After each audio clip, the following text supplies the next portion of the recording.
السلام علیکم فرینڈز، امید کرتی ہوں آپ سب خیریت سے ہوں گے۔ آج میں آپ کے لیے ایک بہت ہی بدصورت بطخ کے بچے کی کہانی لے کے آئی ہوں۔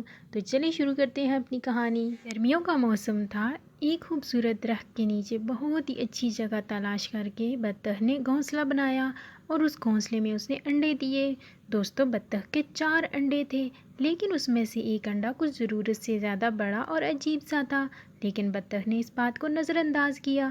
جیسے جیسے وقت گزرتا گیا، بطخ ان انڈوں کے پھوٹنے کا انتظار کرنے لگی، اور پھر ایک بہت ہی خوبصورت صبح کو اس کے 3 انڈوں میں سے بچے نکلے، لیکن چوتھا انڈا ابھی بھی ویسا ہی تھا۔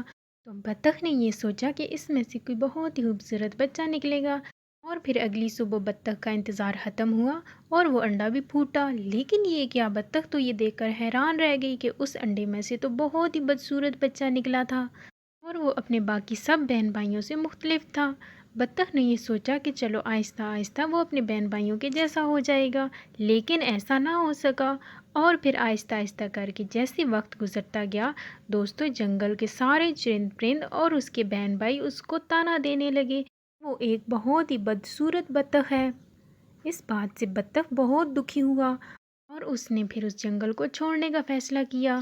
تو دوستو چلتے چلتے وہ ایک ایسی جگہ پہنچا کہ اسے ایک بھیڑیا نظر آیا، تو بطخ نے اس کی طرف جانے کا فیصلہ کیا تاکہ بھیڑیا اس کو کھا جائے۔ لیکن یہ کیا! جب بطخ بھیڑیے کے پاس پہنچا تو بھیڑیے نے اس کی طرف دیکھا اور وہاں سے چلا گیا، اور یہ دیکھ کر بطخ اور زیادہ دکھی ہو گیا، کیونکہ بطخ نے یہ سوچا کہ وہ اتنا زیادہ بدصورت ہے کہ ایک بھیڑیے نے بھی اس کو کھانا گوارا نہیں کیا۔ اس کے بعد وہ بطخ ایک گاؤں کی طرف چل پڑا۔ وہاں پر ایک کسان نے اس بطخ کو دیکھا اور وہ اسے بہت پسند آیا، اور پھر وہ اس بطخ کو لے کر اپنے گھر آ گیا۔ لیکن دوستو اس کسان کے گھر میں ایک بلی رہتی تھی، اور وہ اس بلی کی حرکتوں کی وجہ سے بطخ وہاں سے تنگ آ کر نکل آیا، اور چلتے چلتے وہ ایک ندی کے پاس پہنچا۔ ندی میں اس نے دیکھا کہ ایک بہت ہی خوبصورت راج ہنس تیر رہا تھا۔ وہ آہستہ سے ندی کے پاس آیا، اور جیسے ہی اس کی نظر پانی میں پڑے اپنے عکس پر پڑی تو وہ حیران رہ گیا، کیونکہ دوستو وہ بطخ کا بچہ ایک بہت ہی خوبصورت راج ہنس میں تبدیل ہو چکا تھا، اور تب اسے سمجھ آئی کہ وہ ایک بطخ نہیں ہے بلکہ ایک بہت ہی خوبصورت راج ہنس ہے۔ اس طرح سے دوستو اس کو اس راج ہنس سے پیار ہو گیا، اور وہ دونوں ایک ساتھ رہنے لگے۔